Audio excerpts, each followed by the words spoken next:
بسم اللہ الرحمن الرحیم۔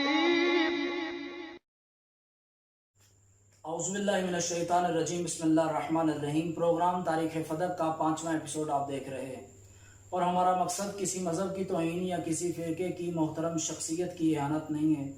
ہم اس پروگرام تاریخ فدق کو صرف اس لیے آپ کی خدمت میں پیش کر رہے ہیں تاکہ مسلمانوں کو اشرف آصف جلالی جیسے لوگوں کے فتنے سے آگاہ کیا جائے اور مسلمانوں کو یہ بتایا جائے کہ حقیقت فدق کیا ہے۔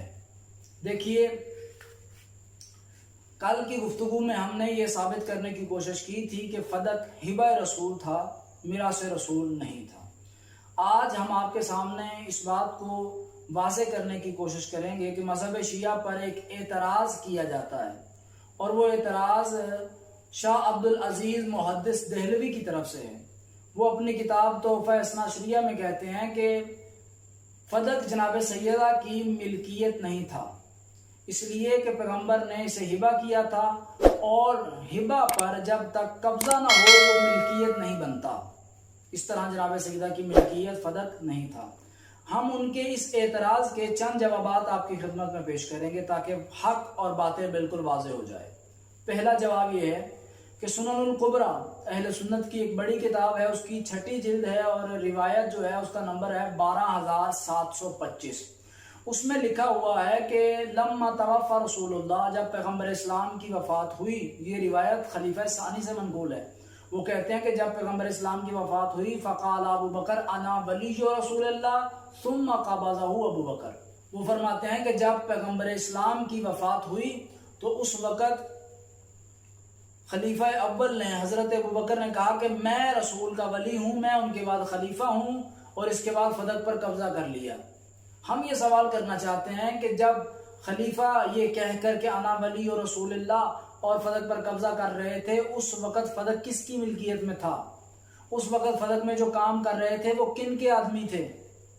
ناظرین کرام، وہ جناب سیدہ سلام اللہ علیہا کے ملازمین تھے، اور جب انہوں نے جا کر جناب سیدہ کو بتایا کہ فدق پر قبضہ ہو گیا ہے، فدق کو ہم سے چھین لیا گیا ہے، ہمیں وہاں سے ہٹا دیا گیا ہے، تو بی بی نے دربار میں آ کر کہا کہ انا رسول اللہ جعل لی فدق، پیغمبر اسلام مجھے فدق دے کر گئے ہیں، فاعطنی ایہا، اسے مجھے واپس کرو۔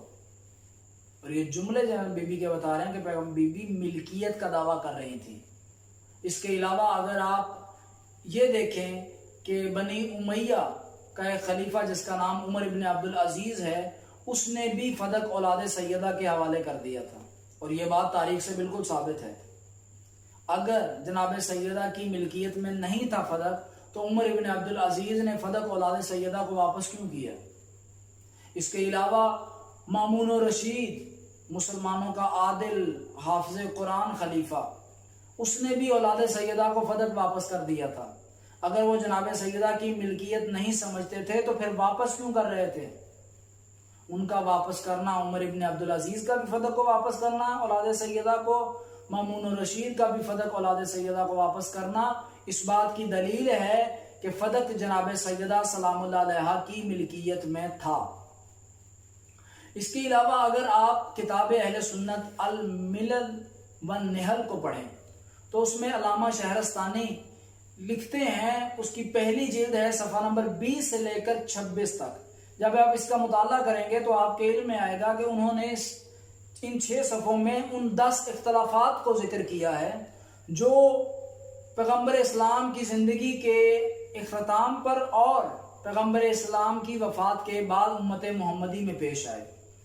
چند اختلافات کو پیش کیا، اور ان 10 اختلافات میں جو 6واں اختلاف ہے وہ فدق والا اختلاف ہے۔ وہ لکھتے ہیں کہ مسلمانوں میں 6واں اختلاف فدق پر ہوا۔ جناب سیدہ نے کہا کہ یہ فدق میری میراث ہے، یا کہا تملیک نخرا، یہ فدق میری ملکیت میں ہے۔ اس کے علاوہ میں ایک جواب اور دینا چاہتا ہوں اس کا۔ جب جناب سیدہ سلام اللہ علیہا دربار میں آ کر کہہ رہی تھیں کہ انا رسول اللہ جعل لی فدق، پیغمبر اسلام مجھے فدق دے کر گئے ہیں، تو جو بات عمر ابن عبدالعزیز صاحب کر رہے ہیں وہی بات خلیفہ اول کو بھی کرنی چاہیے تھی۔ جناب سیدہ نے جب کہا کہ فدق پیغمبر اسلام مجھے دے کر گئے ہیں، تو خلیفہ ابو بکر کو، خلیفہ اول کو چاہیے تھا کہ وہ کہتے کہ سیدہ آپ کیسے دعویٰ کر سکتی ہیں فدق کا؟ یہ آپ کو ہبہ کیا تھا لیکن آپ نے اس پر قبضہ نہیں کیا، اور بغیر قبضے کے ملکیت ثابت نہیں ہوتی، یہ کیسے آپ کی ملکیت میں آ گیا؟ لیکن ہمیں کسی روایت میں نہیں ملتا، کسی کتاب میں نہیں ملتا کہ حضرت ابوبکر نے یہ فکرے کہے ہوں، اور خلیفہ اول کا یہ نہ کہنا اس بات کی دلیل ہے کہ وہ اس بات کو تسلیم کر رہے تھے کہ فدق جناب سیدہ سلام اللہ علیہا کی ملکیت ہے جس پر ہم نے قبضہ کیا ہے۔ اور اس کے علاوہ اگر خلیفہ اول جناب سیدہ سلام اللہ علیہا کی ملکیت فدق نہ سمجھتے تو وہ انہیں تحریر بھی لکھ کر نہ دیتے۔ یہ لکھ کر دینا ہے اس بات کی دلیل ہے کہ وہ جناب سیدہ کی ملکیت میں سمجھتے تھے، اور اس تحریر کو خلیفہ ثانی نے جناب عمر نے پارا پارا کر دیا، اسے ٹکڑے ٹکڑے کر دیا۔ اس بات کو ہم انشاءاللہ کل آپ کی خدمت میں پیش کریں گے، اور ساتھ یہ بھی بتائیں گے کہ صرف یہ ایک تحریر نہیں تھی جسے خلیفہ ثانی نے پارا کیا تھا، بلکہ اور بھی بہت ساری تحریریں تھیں جنہیں خلیفہ نے پاڑ دیا تھا، اور ہر بندہ حتیٰ کہ خلیفہ اول بھی حضرت عمر سے ڈرا کرتے تھے، ان سے چھپ چھپ کر کام کیا کرتے تھے۔